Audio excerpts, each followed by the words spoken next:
మా latest videos కోసం మా ఈ తెలుగు న్యూస్ ఛానల్ సబ్స్క్రైబ్ చేసి గంట సింబల్ యాక్టివేట్ చేసుకోండి. రేపు గురువారం భలే అద్భుతమైన రోజు. రాత్రి 10 లోపు పసుపు రంగు నీటితో ఇలా చేస్తే చాలు మీ జాతకం మారిపోతుంది. కోట్ల కుంభవర్షం కురుస్తుంది. మీకు ఉన్న కష్టాలన్నీ కూడా తీరిపోతాయి. మీరు మట్టిని పట్టిన బంగారంలాగా మారుతుంది. మీ ఇంట్లో ఉన్న సమస్యలన్నీ కూడా తొలగిపోతాయి. చాలా మంచి ఫలితం వస్తుంది అని శాస్త్రం చెప్తుంది. సిద్ధశాస్త్రంలో ఈ పరిహారం గురించి చెప్పారు. పసుపును నీటిలో కలిపితే పసుపు రంగు నీళ్లు తయారవుతాయి. పసుపు చాలా మంచి పదార్థం, మంగళకరమైన పదార్థం కూడా. పసుపుతో పరిహారం చేస్తే మీకు తిరుగులేని ఫలితం వస్తుంది. పసుపుకు భారతీయ సాంప్రదాయానికి ఎనలేని సంబంధం ఉంది. శుభ సూచకంగా పసుపును చూస్తారు. మన తెలుగు వాళ్ళు గుమ్మానికి పసుపు రాస్తారు, కాళ్లకు పసుపు రాస్తారు, ముఖానికి కూడా పసుపు దట్టిస్తారు. అంతెందుకు, కూర ఏది వండినా సరే చిటికెడు పసుపు ఖచ్చితంగా వేయకుండా ఉండరు. పసుపు ఒక విధంగా సర్వరోగ నివారిణి. ఎందుకంటే ఇది చెడు బ్యాక్టీరియాను దరి చేరనివ్వదు. మన పూర్వీకులకు పసుపు చేసే మేలు బాగా తెలుసు. అందుకే వారు ఆరోగ్య చిట్కాలలో పసుపును బాగా వాడేవారు. ఇప్పటికీ మన ఇళ్లల్లో పెద్దవారు ఇంట్లో ఎవరికైనా చిన్న దెబ్బ తగిలింది అంటే వెంటనే పసుపు తీసుకొచ్చి అక్కడ అద్దేస్తారు. పసుపులో ఉండే ఔషధ గుణాలు మనల్ని ఆరోగ్యంగా ఉంచుతాయి. అంతేకాకుండా పసుపును నాభిపై అనగా బొడ్డుపై పుయ్యటం వల్ల కూడా ప్రత్యేక ప్రయోజనాలు ఉన్నాయి. బొడ్డుపై పసుపు ముద్ద పెట్టడం వల్ల మానసిక ప్రశాంతత లభిస్తుంది. సంపద, శ్రేయస్సు కలుగుతుంది. ఆర్థిక సమస్యల నుంచి ఉపశమనం లభిస్తుంది. బొడ్డు ప్రాంతంలో పసుపును ముద్దగా చేసి పెట్టడం వల్ల ఇంట్లో గొడవలు రావు. చెడు సంబంధాలు మంచిగా మారతాయి. పసుపును బొడ్డుపై పుయ్యటం వల్ల వ్యాధులకు కూడా దూరంగా ఉంటారు. ఇలా బొడ్డుపై పసుపు రాస్తే మీ అన్ని అవయవాలకు పోషకాలు చేరుతాయి. అంతేకాదు, ఆడపిల్లలు పుష్పవతి అయినప్పుడు ఆ పిల్ల చేత పసుపును ఉండలాగా చుట్టి తినిపించే సాంప్రదాయం కూడా మనకు ఉన్నది. ఇలా మన సాంప్రదాయాలలో పసుపు పెనవేసుకుని పోయింది. ఏ శుభకార్యం జరిగినా, పెళ్ళి జరిగినా, పండగొచ్చినా, పబ్బం వచ్చినా పసుపును తెచ్చి వినియోగిస్తాము. పసుపును అందుకే అందరూ పరమ పవిత్ర పదార్థంగా చూసుకుంటూ ఉంటారు. ఇటువంటి అద్భుతమైన పసుపుతో నీటిని కలిపి గురువారం రోజు రాత్రి 10 లోపు ఒక చిన్న పరిహారం చేస్తే మీ జాతకం మారిపోతుంది. లక్ష్మీదేవి అనుగ్రహంతో కోట్ల కుంభవర్షం కురుస్తుంది అని పండితులు చెప్తూ ఉన్నారు. మరి గురువారం రోజు పసుపు నీటితో ఏం చేయాలి అనే విషయాన్ని ఇప్పుడు ఈ వీడియోలో వివరంగా తెలుసుకుందాం. అంతకన్నా ముందు దేవుడు ఎప్పుడు మనల్ని గమనిస్తాడు అని తెలిపే నీతి కథను విందాం. అనగనగా ఆహ్లాదకరమైన వాతావరణంలో ఓ గురుకులం ఉంది.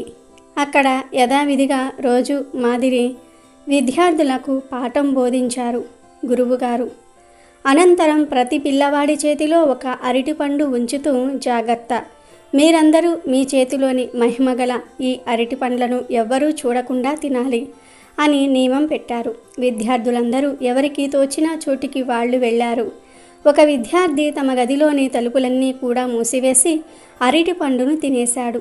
ఇంకో విద్యార్థి రాత్రివేళ చీకటి పడుతుంది కదా, అప్పుడు అందరి మధ్యలో తిన్నా సరే ఎవ్వరికీ కనబడదని ఊహ చేసుకున్నాడు. ఇంకో విద్యార్థి అడవిలో ఎవ్వరూ ఉండరు కాబట్టి అడవికి వెళ్ళి తినాలని బయలుదేరాడు. మరొకడు చెట్ల పొదల మధ్యలో దూరి తినేశాడు. ఒకడు ఎత్తైన చెట్టు ఎక్కి అరటి పండును గుటుక్కున మింగేశాడు.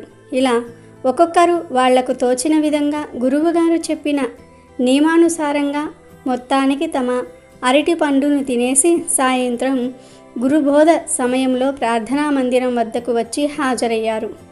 అప్పుడు ఆ గురువుగారు విద్యార్థులతో, బాలల్లారా, నేను మీకు ఇచ్చిన అరటి పండును ఎవరికీ కనబడకుండా తినేశారా అని అడిగారు.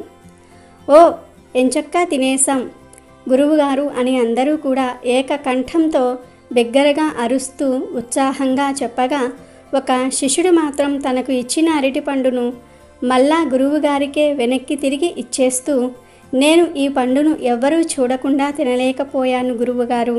మీరు చెప్పిన నియమం ప్రకారం ఎవ్వరూ చూడకుండా ఈ పండును తినడానికి చాలా ప్రయత్నం చేశాను, కానీ సాధ్యపడలేదు స్వామి. ఎక్కడికి వెళ్ళినా సరే అక్కడ దేవుడు ఉన్నట్లుగాను నా వంకే చూస్తున్నట్లుగాను అనిపిస్తున్నది.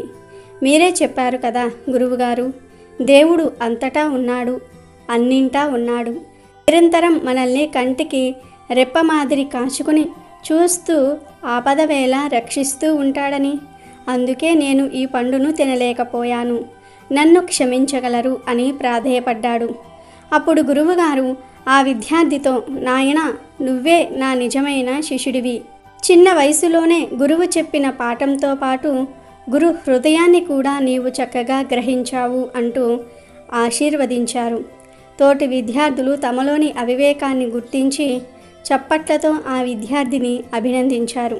ఇక వీడియోలోకి వస్తే, ఎవరైతే జాతకంలో దోషాలు ఉన్నాయని బాధపడిపోతూ ఉంటారో, జాతకం మారాలని కోరుకుంటూ ఉంటారో, వారు గురువారం రోజు నీటిలో పసుపును కలిపి ఆ పసుపు నీటితో చిన్న పరిహారం చేస్తే చాలు, ఆ జాతక దోషాలన్నీ కూడా పోయి మీ జాతకం అద్భుతంగా మారిపోతుందని సిద్ధశాస్త్రం చెప్తోంది. జాతకం కోసమే కాదు, ఆర్థిక కష్టాలు, నష్టాలు, ఆటంకాలు ఉన్నాయని బాధపడేవారు, పిల్లలు మాట వినట్లేదు అని దిగులు పడేవారు, ఆరోగ్య సమస్యలు ఉన్నవారు, ఇలా ఎవరైనా సరే కూడా ఈ పరిహారాన్ని చేసుకోవచ్చు. కానీ పగటిపూట ఈ పరిహారాన్ని చేయకూడదు. రాత్రి 6 నుండి 10 గంటల మధ్యలో మాత్రమే చేయాలి. అసలు ఏం చేయాలి అంటే ఏమీ లేదు. ముందు ఒక గ్లాసుడు నీళ్లు, స్వచ్ఛంగా ఉండే నీళ్లు తీసుకోండి. తర్వాత ఆ నీరులో 1 స్పూన్ పసుపు వేయండి. పసుపు కలిపితే నీళ్లు పసుపు రంగులోనికి మారుతాయి. పసుపు రంగు అనేది గురుడికి ఎంతో ఇష్టమైన రంగు. గురుడికి గురువారానికి సంబంధం ఉంది కాబట్టి గురువారం రోజే ఈ పరిహారం చేయాలని సిద్ధశాస్త్రం చెప్తోంది. ముందు ఇలా పసుపు రంగు నీటిని తీసుకొని మీ చుట్టూ మీరే 7 సార్లు సవ్య దిశలో, 7 సార్లు అపసవ్య దిశలో దిష్టి తీసినట్టు తిప్పుకోండి. కుదరకపోతే మీ ఇంట్లో వారిని ఎవరినైనా సరే పిలిచి ఆ పసుపు నీటితో మీకు దిష్టి తీసినట్లుగా తిప్పమని చెప్పండి. అలా తిప్పిన తర్వాత ఈ పసుపు నీటిని ఒక మట్టి ప్రమిదను, నువ్వుల నూనెను, 3 ఒత్తులను తీసుకుని అరటి చెట్టు దగ్గరకు వెళ్ళండి. మీ ఇంట్లో అరటి చెట్టు ఉంటే అక్కడ కానీ, లేదా ఇరుగు పొరుగు వారి ఇంట్లో అరటి చెట్టు ఉంటే అక్కడికి కానీ వెళ్ళండి. వెళ్ళి ముందు ఈ పసుపు నీటిని అరటి చెట్టు మొదట్లో పోసేయండి. అలా పోసిన దాని మీదే మట్టి ప్రమిదను పెట్టి 3 ఒత్తులు వేసి నువ్వుల నూనె పోసి దీపం వెలిగించండి. ఇలా దీపం వెలిగించిన తర్వాత మీ కోరికను అరటి చెట్టుకు చెప్పుకోండి. ఆ అరటి చెట్టునే మీ ఇష్టదైవం అనుకుని, నాకు ఉన్న జాతక దోషాలు పోవాలి, ఆర్థిక సమస్యలు పోవాలి, నా కుటుంబం సంతోషంగా జీవించాలి అని మనస్ఫూర్తిగా మీ కోరికను చెప్పుకోండి. ఆ తర్వాత ఇంటికి వచ్చి ఇక మీరు మీ పనులు చేసుకోవచ్చు. ఇలా ఈ చిన్న పరిహారం 5 గురువారాలు చేయటం వలన ఖచ్చితంగా మీరు కోరిన కోరిక నెరవేరుతుంది. కాబట్టి మీరు కూడా గురువారం పసుపు నీటితో ఈ పరిహారం చేసి శుభ ఫలితాలను పొందండి. రేపు గురువారం రోజు రహస్యంగా నిమ్మకాయలను ఇలా ఇంటి బయట పడవేయండి. చాలు, లక్షలు కాదు కోట్లు వస్తాయి. ఇలా పడేస్తే మీ సర్వ కష్టాలు పోతాయి. కష్టాల నుంచి మీరు ఈజీగా బయటపడగలుగుతారు. అద్భుతమైన ఫలితాలు వస్తాయి. అన్ని రకాలుగా కలిసి వస్తుంది. గురువారం రోజు చేసే ఈ నిమ్మకాయ పరిహారం ఎంతో శక్తివంతమైనది. ఒక నిమ్మకాయ మన జీవితాన్ని మారుస్తుంది. మనకు ఉండే ఇబ్బందులను తొలగిస్తుంది. అన్ని విధాలుగా కలిసి వచ్చేలాగా చేస్తుంది. నిమ్మకాయ చూడడానికి చాలా చిన్నగా ఉంటుంది, కానీ దానితో పరిహారం చేస్తే వచ్చే ఫలితాలు మాత్రం గొప్పగా ఉంటాయి. మనకు ఏదైనా తీవ్రమైన కష్టం వచ్చినప్పుడు, బాధలు వచ్చినప్పుడు ఈ నిమ్మకాయ పరిహారం చేస్తే అద్భుతమైన ఫలితాలు వస్తాయి. నిమిషాల్లో ఫలితాలు వస్తాయి. బ్రహ్మాండంగా ఉంటుంది. ఈ పరిహారంతో మీకు ఉన్న దరిద్రాలన్నీ పోతాయి. గురువారం రోజు ఏ సమయంలో అయినా సరే ఈ పరిహారం చేసుకోవచ్చు. పగలు, మధ్యాహ్నము, సాయంత్రము, రాత్రి, ఇలా ఎప్పుడైనా ఈ పరిహారం చేసుకోవచ్చు. మరి ఇంతకీ గురువారం రోజు నిమ్మకాయలతో ఏం చేయాలి అనే విషయాన్ని ఇప్పుడు మనం ఈ వీడియోలో వివరంగా తెలుసుకుందాం. నిమ్మకాయతో ఎటువంటి పరిహారాలు చేసినా గురువారం లేదా శుక్రవారాలలో చేస్తే చాలా మంచి ఫలితాలు కలుగుతాయి. ధన సంపాదన బాగా పెరగాలని కోరుకునేవారు గురువారం రోజు నిమ్మకాయతో పరిహారం చేసుకోండి.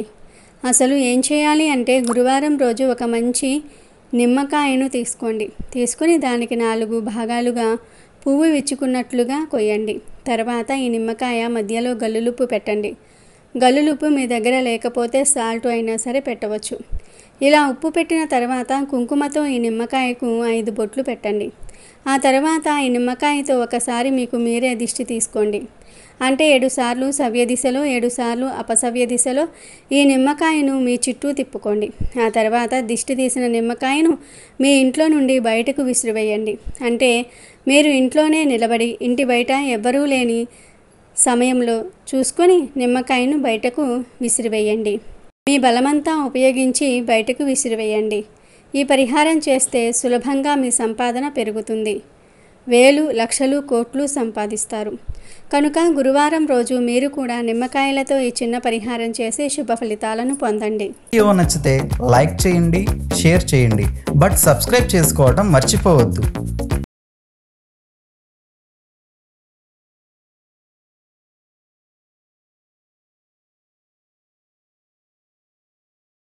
అమెజాన్లో బెస్ట్ డిస్కౌంట్స్ కోసం వీడియో డిస్క్రిప్షన్లో లింకు ఉంది, చూడండి. అలాగే మా టెలిగ్రామ్ ఛానల్ సబ్స్క్రైబ్ చేసుకోండి.